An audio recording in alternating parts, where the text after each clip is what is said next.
Hello, everybody. Thank you so much for taking the time to listen to me today. It's really an important message and a lesson that I've learned that I hope you really get and understand. I am probably the most disciplined person you will ever find. And I don't say that lightly. I take really high value in the importance of discipline when it comes to health and healing and just everything in life. You want to be successful. I believe being organized is a really important part of being disciplined. But when it comes down to it, we have to ultimately fulfill our passion and what we love. And I love feeling great. I love having energy. And I hate being sick. So because I have these passions, my discipline level is very high.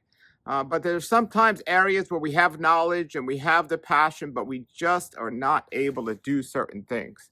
And there's something I haven't been able to do for a very long time. And I believe I finally cracked the code and I've overcome that. And I hope I have. It's only been now several weeks where I've been consistent, which is another key to success at achieving this next health goal that I want to talk about. I've spoken about it for years, but I'm putting it into practice on a more consistent basis, and it's working. And that is not only the amount of sleep we get, but getting to sleep earlier and getting up with the goal of not getting up with an alarm clock.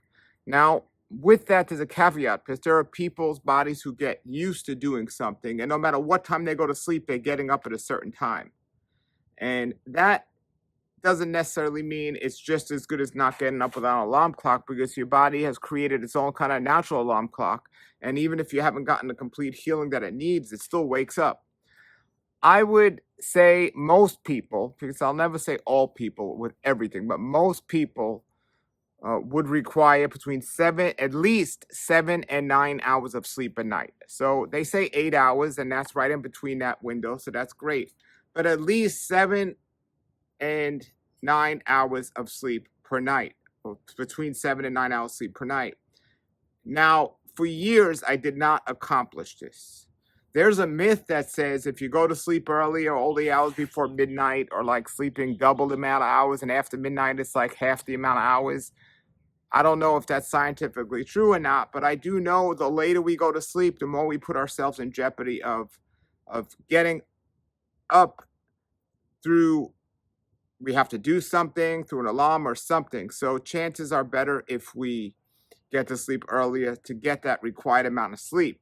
So let's use 8 hours as an example. If you need to get 8 hours of sleep, or you should get 8 hours of sleep, then that means, depending what time you're supposed to be up in the morning, you need to make sure you're sleeping 8 hours before. This is very important. Please listen to me and watch this video. That means you need to be sleeping 8 hours before. So if you're a type of person that likes to stay up to midnight, well, you need to make sure you don't need to be up before 8 o'clock in the morning, right? So 8 o'clock in the morning, and then you've gotten your 8 hours. Most people need to be up before 8 o'clock to do their daily life. And there might be some truth to the earlier we go to sleep before midnight, the better. So I don't recommend 12 to 8.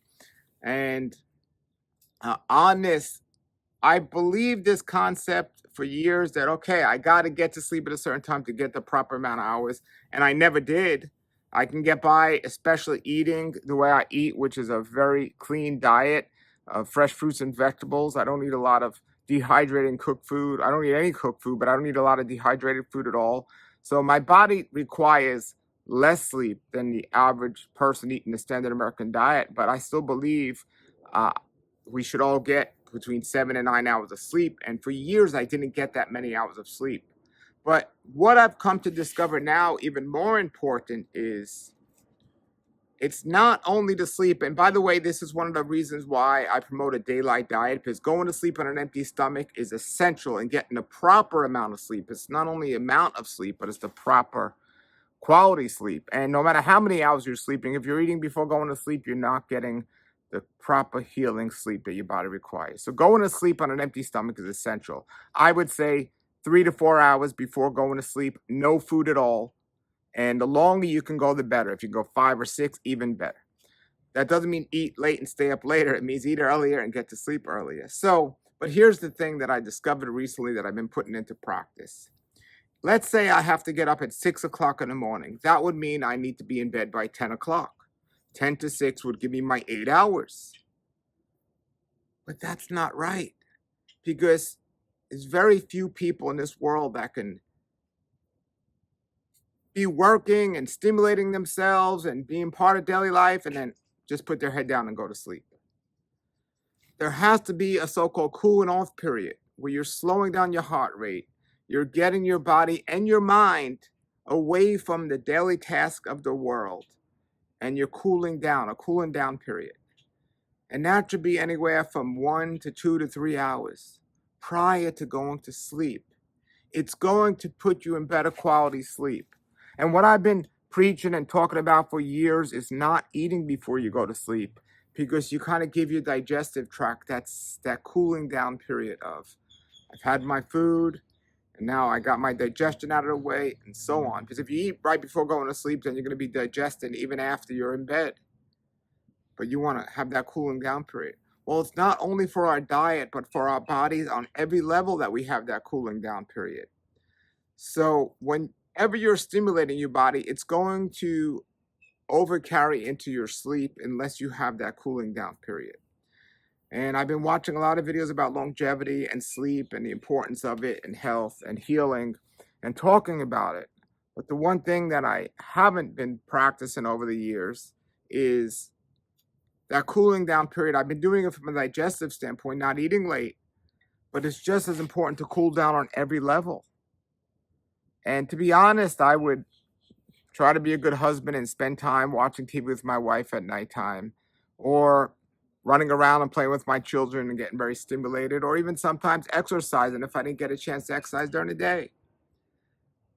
And then when they would go to sleep, I would go to sleep, and great. No, not great, because I didn't give myself a cooling down period. And you don't want to take away from your sleep to do that. You don't want to be ready to start cooling down at like 8 or 9 o'clock and then need an hour or two and then go to sleep at 11 or 12.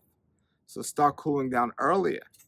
Regardless of what your schedule is and what time you need to be up in the morning and what time you need to get to sleep, that's different for everyone. That's an individual thing. However, without a doubt, not eating before going to sleep, but also what I have found that's been working for me for the last 2 weeks, that I've been applying what I've been studying for a long time.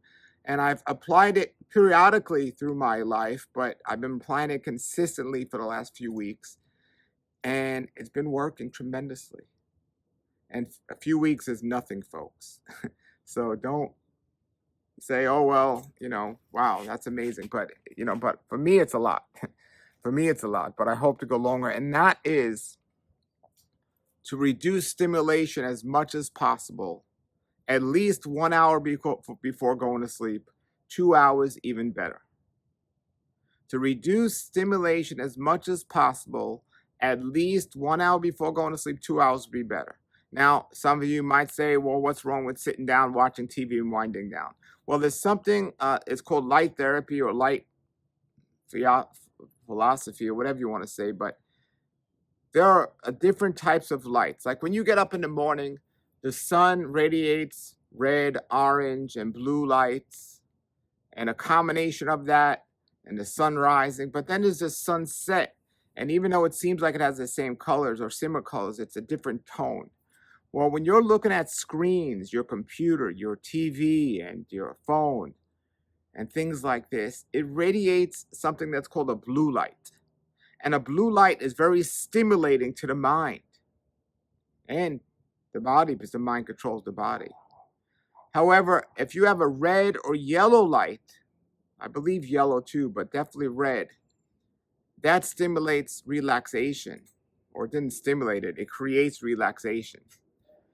So what I've been practicing for the last 2 weeks, and what I recommend people do, is no screens at all an hour before going to sleep. At least an hour. If you can do longer, great, but realistically an hour. So no TV, no phone, no computer. At least an hour before going to sleep. But even beyond that, at least 2 to 3 hours before, turn off the blue lights and turn on the red lights. And that could mean red sunglasses, that could mean red light bulbs, or that could simply mean on your computer, on your phone, you turn off the blue light. There's a way in the iPhone to turn off the blue lights where it's red, the screen. There's a way in your computer which does it automatically at a certain time. I think they call it night mode on the computer, where you can set it at a certain time, and I set mine for 6 p.m. So from 6 p.m. to 8 p.m., my screens are going on night mode. I'm not watching TV at that time, or at least that's my goal. And I'm dimming the lights in the house, eventually going to make them red, and then getting ready. And I'm certainly not eating at that time. So 6 to 8, that works for me. And then from 8 or 9, absolutely no screens at all. And then when I'm ready to go to sleep, whether it be 8 o'clock or 9 or 9:30, I know my body is in a better position to get the healing sleep it truly needs, and not just, oh, I'm laying there with my eyes closed. Like I used to do, is like be watching TV or something, then go right to bed, and or be on a computer and go right to bed. Oh, I'm on a computer, it's getting late, I'm going to go right to sleep. I remember when I was younger, when I was a teenager, I used to be out and about, and my dad used to always wait up for me, and he used to watch TV while I was waiting up for me, and then they would come home, we would go to sleep, and he would always complain he never slept well. It makes sense. The blue light from the TV is stimulating. Point being is of this video, I sleep so much better and feel so much better getting up, 8 hours of sleep, having a cooling down period, no screens an hour before going to sleep, no food 3 to 4 hours before going to sleep. Tremendous difference in your health, and from my research, your disease recovery, your cleansing, your healing on every level. But this is something that's become so toxic to us in today's world. This go, go, go mentality. When I tell people not to eat late, most people say, I can't do it. I have to eat late at night, or I have to eat. I say, stop eating at 6. They go, I can't do it. I get home from work at 7 or 8 o'clock and we sit down and eat. And all these reasons and everything else why people think they need to eat late and stimulate themselves and be up late. And I'm saying there's no exercising, no working out at the gym, no TVs, no stimulating music before this cooling down period. And what you'll find is you'll start getting up earlier. Now, my ultimate goal is to get up without an alarm clock. However, I don't want it to be where my body's just become used to getting up at a certain time. I want to make sure my body has gotten the proper amount of hours it needs. Now, when I fast, I don't need as much sleep because I'm not using as much energy in my digestion. And some people say when they eat better, they need less sleep, and that's true. But we should still all be working throughout the day hard to achieve our goals, where we're going to need that healing and resting time. And some of you, it might be less than 7 hours. It might be 6.5 hours. But you shouldn't feel tired throughout the day. You certainly shouldn't need coffee or caffeinated teas throughout the day. And you should be alert. I mean, drowsiness and no video games too. That's another stimulating thing, of course. But drowsiness and all this is stimulation that you need to get through the day is all part of this lack of winding down and getting the proper sleep that you need. And it's not only about I was in bed for 8 hours. How much wind down time did you have before those 8 hours? Because if you eat a meal at 7:30 and you go to sleep at 8, and more realistically, people maybe 9 and go to sleep at 9:30, your body's not ready to heal. It has to digest, it has to process, it has to do all these things. And when you're playing video games or watching TV or exercising and then trying to go to sleep a half hour later, your body still has to wind down from that. So to create the purest sleep, we want to put our body in the best state possible. And of course, there's other factors, making sure our room is at the comfortable temperature for us, making sure your bed and your environment's comfortable. And if you're getting up throughout the night, that's not a good thing. Speaking of which, water is excellent for our bodies, but if you're drinking liquid too late at night and it's making you get up in the middle of the night to go to the bathroom, it's not good for you. Anytime you get up or wake yourself up in the middle of the night, you're creating an issue with your sleep. And the timing is different for everyone. I'm sure if somebody's eating like cooked food, which is like swallowing a dry sponge and it soaks up the water, you might need more liquid and it might prevent you from getting up late and going to the bathroom. But if we're hydrated throughout the day, we shouldn't need to drink before going to sleep. And try to go as long as you can without drinking before going to sleep so you don't get up in the middle of the night. A good measurement of is did you drink either too much or too late is are you getting up in the middle of the night to go to the bathroom? Now, there could be other issues involved. Maybe you have a prostate issue and so on. And the suggestions I'm saying will help with all of that. But usually, if you're getting up in the middle of the night to go to the bathroom, you've drinking too much or too late. So, your last meal earlier, your winding down period, the red lights, create a nice environment, no screens an hour before going to sleep, and then you'll sleep so much better. I've made videos in the past where I've gotten maybe 4 or 5 hours of sleep, no winding down period, and I'll be sitting in this very spot making a video, and I got bags under my eyes, I don't look vibrant, I don't feel healthy, but I would make the video. It's not that I didn't feel healthy, I just was not awake, pretty much. Now, I get up, I exercise, I get my prayers in, and I'm awake now. I'm awake. And I've gotten up very early because I go to sleep very early. I know some of you call yourselves night people, but are you getting the wind down period in the 7-8 hours? Most night people are not doing that. But regardless, I mean, we have to look at our environment. We have to look at our situation in our lives. Some people have night jobs. Some people have families. Some people are single. We have to take all these things into consideration. But regardless, get that wind down time before you go to sleep. It'll make a big difference. And the other thing that's important I must mention is being consistent, not only in the amount of food we eat and when we eat, but also in the times we're getting to bed. Being consistent, the times we're getting to bed is another very helpful suggestion that I highly recommend people start to put into practice.